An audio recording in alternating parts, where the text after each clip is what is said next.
Amigos, continuamos en el Yoga para Todos y seguimos descubriendo el cómo cultivar la alegría, las diferentes facetas de la alegría.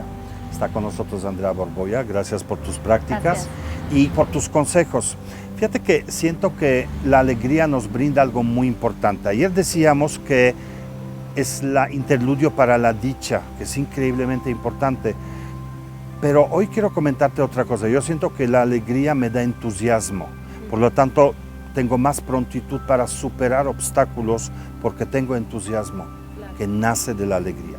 ¿Qué otra manera hay para cultivar la alegría? Pues yo creo que una gran fuente de dicha y de alegría es el dar.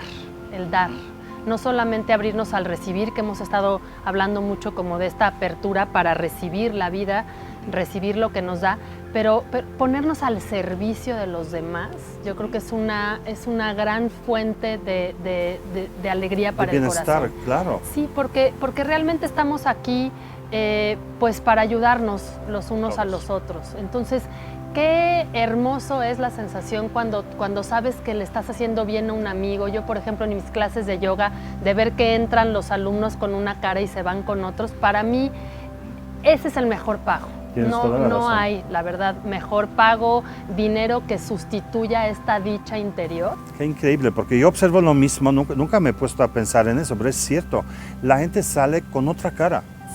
Sale de la meditación, salen diferentes de cómo llegan. Y que te puedan agradecer al final y decir, venía con mis rollos de mi trabajo, venía con esta preocupación, esta complicación en mi casa y me voy con otra sensación.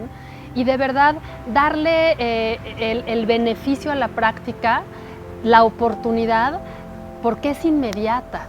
O sea, los ejercicios que estamos haciendo seguramente son 15 minutos, menos casi 10 minutos, y de verdad te pueden dar como una perspectiva 360 grados, totalmente distinta. Totalmente de acuerdo. Entonces, el poder compartir con los demás esto es una gran dicha y cada quien tenemos pues nuestros talentos para compartir. Así es. No, bueno, si uno regresa a su casa con otro estado de ánimo, ya comparte. En sí ya comparte la alegría se contagia como el bostezo. O sea, naturalmente nos contagiamos. Entonces, uno cuando regresa a su oficina, a la casa, a la calle, donde sea, y trae realmente esa espontánea fuente de la alegría, todos se contagian. Amigos, practiquen la alegría, practiquen el yoga, practiquen la meditación, porque cambia el espíritu de nosotros y nos volvemos generosos aunque no lo quieras. Andrea, muchas gracias y ustedes continúen con nosotros aquí en el Yoga para Todos.